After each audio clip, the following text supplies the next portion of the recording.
Okay, guys, real quick, I had a model the other day tell me she gets not this one, but she gets a lot of photos and final edits back from photographers, especially studio shots or even outdoor shots, and they still have part of the softbox in them or the light stand or something like this. And this is a perfect example. This is a small studio that I'm in, and yeah, and sometimes I don't have room to move this light back. The wall is like right to the right of this. So that's why it's so close. And it's even I've got it pretty close back. It's casting a shadow here on the backdrop, so that's not ideal either. But you know, it is what it is. A lot of us are in small spaces, so you make do. But you really shouldn't be providing any final edits to your clients, even on collabs. Just don't do it. You don't want the final edits with stuff like this still in them. So I've done some basic edits for this one on exposure, and then I'm just all you need to do, especially if you have a subscription to Lightroom, you have Photoshop. So use Photoshop, and this is real easy. Don't I mean you can learn this in a few minutes. So if you right click on the image and you choose Edit in Adobe Photoshop, you can do that, and the shot will open in Photoshop. Okay. Um, if you haven't learned Photoshop, go do YouTube University.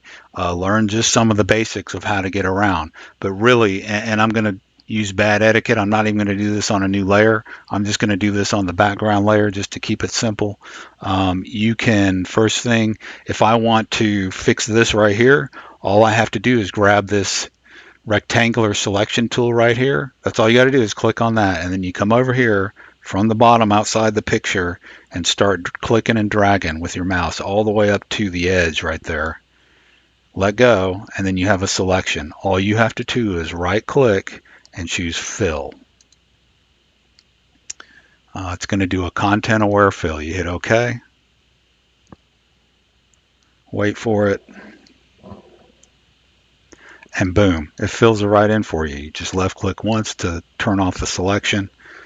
You've got all that filled in. Right now, to the point of the video, do the same thing over here, but maybe I don't want a square. Okay, so maybe come over here and choose this lasso tool.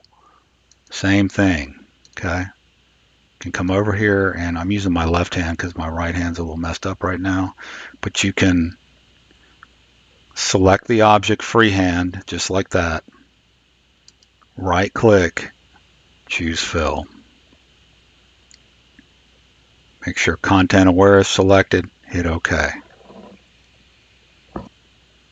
And boom, it's going to fill it right in. Click to the left one time. It's got a little bit of an artifact right there, and I'll show you how to get rid of that. Or later on, you can just crop just a tiny bit in to clean it up. Now we're going to go over here. See, I've got a little shadow here, so I want to select, do the same thing, select around the shadow and around the softbox and go up, right click, choose fill. Okay, we'll wait for it, and boom, it's gone. So all that stuff in there is gone. Now, if I want to get I can crop just a little bit to clean up the edges if I want to. That's the easy way. Or I can just grab my rectangular selection again, kind of just draw a rectangle around those areas, right? And then I can go over here to my patch tool and left click, hold it down, and then drag it over to the left. And boom, it just patched it for me. There you go. No light stands, no softbox. I cleaned up the floor. Easy peasy. So no reason to be leaving, especially in studio shots when you have a plain background. I mean, granted, might be a little harder on outdoor shots where you've got, various things in the background, but studio shots like this, don't leave a stand in the shot or anything like that. All right.